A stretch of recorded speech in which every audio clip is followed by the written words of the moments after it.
Paseos por la Sierra, con Alberto Garín. El Museo Arqueológico Nacional de Guatemala ha sufrido una restauración concluida en el año 2023, después de la cual, sin embargo, se han conservado dos grandes murales que ya decoraban esta institución cuando se llevó a cabo una reforma previa a mediados del siglo XX. Dos grandes murales, obra de dos de los muralistas más significados de la generación de los años 1940, Dagoberto Vázquez y Roberto González Goyri, significados discípulos de ese muralismo puesto en marcha en México por gentes como Diego Rivera o por el propio guatemalteco Carlos Mérida, y que estos discípulos de una generación posterior supieron llevar a cabo. La idea de estos murales era ornamentar ese Museo Arqueológico Nacional apelando a un relato histórico que, dependiendo quién era el muralista que llevaba a cabo la obra, lo abordó de una forma u otra.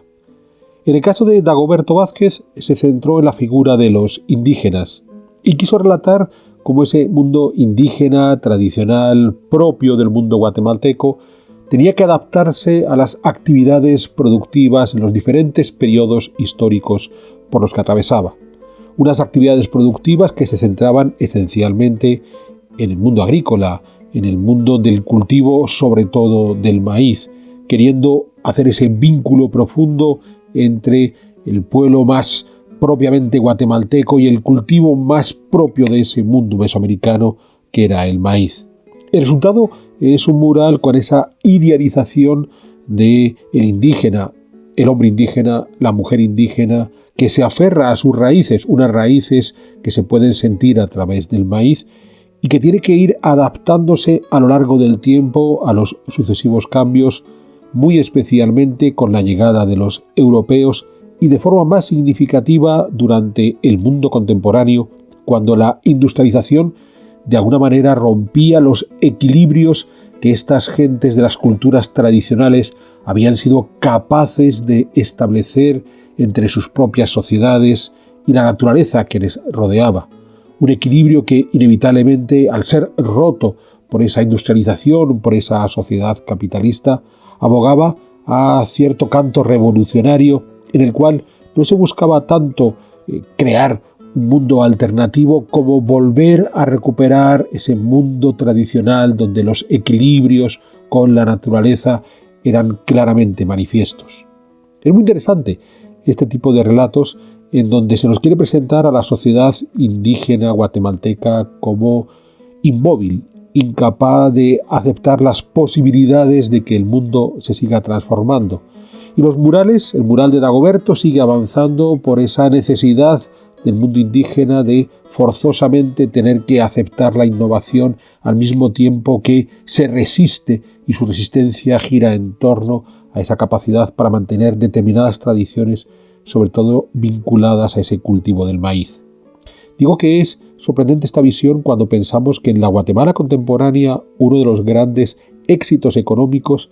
ha sido, curiosamente, la cantidad de guatemaltecos que han partido a la emigración, sobre todo a Estados Unidos, en esa figura de espaldas mojadas, y que desde ese mundo hipercapitalista de Estados Unidos, esa sociedad indígena aparentemente tradicional ha sido capaz, a través de las remesas, de esos grandes envíos de dinero, de reactivar la economía guatemalteca en general y la economía de los sectores más indígenas del país en particular. De modo que este mural de Dagoberto, donde el indígena parece a su vez resistirse y estar oprimido por la innovación tecnológica, por los sistemas políticos económicos contemporáneos, no deja de ser una idealización que se aleja claramente de lo que realmente ese mundo indígena guatemalteco ha sido capaz de llevar adelante para el desarrollo de su propia sociedad, aprovechando las ventajas que esa emigración a Estados Unidos le ha podido dar. Por el contrario, el otro gran mural, el que hizo Roberto González Goyri, no se mete en estos debates político-económicos y, aprovechando que tenía que decorar un museo de historia, que a la larga todo museo arqueológico es un museo de historia, y con ese trazo singular tan propio de Goyri, ese trazo donde con un dibujo sencillo era capaz de retratar las historias más interesantes, lo que hace es un recorrido a través de la historia religiosa del mundo guatemalteco, de este territorio mesoamericano, partiendo de toda la cosmogonía propia del mundo precolombino. Es cierto que toma como referente sobre todo las explicaciones del Popol Vuh, ese texto sagrado del mundo quiché, quizás elaborado de forma tradicional en el siglo XVI, puesto por escrito a comienzos del XVIII y que en muchos casos es un pálido reflejo de esa cosmogonía maya, puesto que es esencialmente la cosmogonía posterior a la caída de la civilización maya con la conquista por parte de quichés y caciqueles de este mundo maya. Pero partiendo de esas formas teológicas, de ese grupo de creencias propias del mundo precolombino, sobre todo quiché, insisto, en torno al texto del Popol Vuh, lo que va a hacer González Goyri es ir representando todos esos mitos de creación, de teología de ese mundo maya, la historia de los gemelos, Unapú, Ixbalanqué, cómo estos se enfrentan a los señores, cómo son capaces de, a pesar de todo, seguir adelante. Y toda esta historia se pone en un momento dado en un fuerte encontronazo con la llegada de los europeos que cuestionan muchas de las prácticas religiosas asociadas a ese mundo precolombino. En muchos casos entramos en el terreno de los sacrificios humanos, hay que combatirlos, no hay que combatirlos. González Goyri no trata de juzgar la historia, trata de ser notario de la misma y explicar lo que va ocurriendo y cómo tras la llegada de esos conquistadores españoles que tratan de acabar con los ídolos de ese mundo religioso precolombino, a la sombra de los guerreros españoles llegan los evangelizadores españoles y entonces coloca la figura de los misioneros, franciscanos, dominicos, que son capaces de mostrar la nueva fe que viene desde Europa, la fe cristiana, al mundo indígena guatemalteco, en muchos casos incluso incorporando ese elemento cultural de la alfabetización, la escritura, la lectura, como un mecanismo que no solamente va a permitir la introducción de la nueva fe, sino un cierto desarrollo cultural para ese mundo indígena, sobre todo para el mundo indígena más humilde. Obviamente, esa combinación de aculturación, pero al mismo tiempo conversión. Entonces es necesario el bautizo de esas comunidades indígenas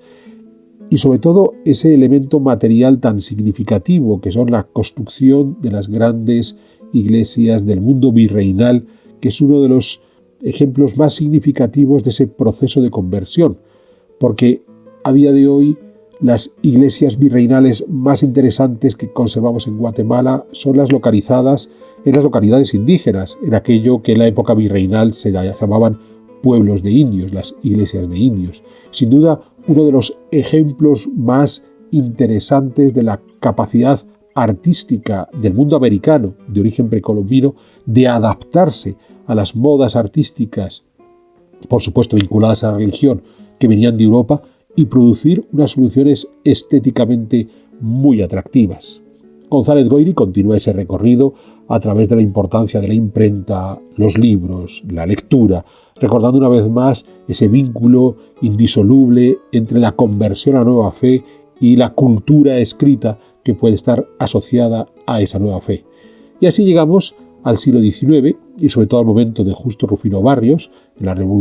Revolución Liberal a partir de 1870, cuando se abren las puertas a las iglesias protestantes, al tiempo que se dan cabida a la posibilidad de que lleguen otros cultos como los musulmanes o los judíos, que tienen una presencia pequeña pero interesante en el mundo guatemalteco del XIX, pero también en el mundo contemporáneo. Un mundo contemporáneo que también refleja González Goyri en la última parte de su mural con los retratos de los mormones, por ejemplo, una de las últimas tendencias religiosas que han ido llegando y asentándose en Guatemala. Y todo se concluye en ese singular sincretismo que podemos ver hoy, donde sigue habiendo parte de la religión chamánica precolombina en las figuras como Maximón, que conviven con estructuras religiosas contemporáneas bien consolidadas como es toda la institución cristiana. En definitiva, un mural que, lejos del debate político, se centra en desarrollar un relato histórico que, gracias al soporte, ese mural de González Goyri, resulta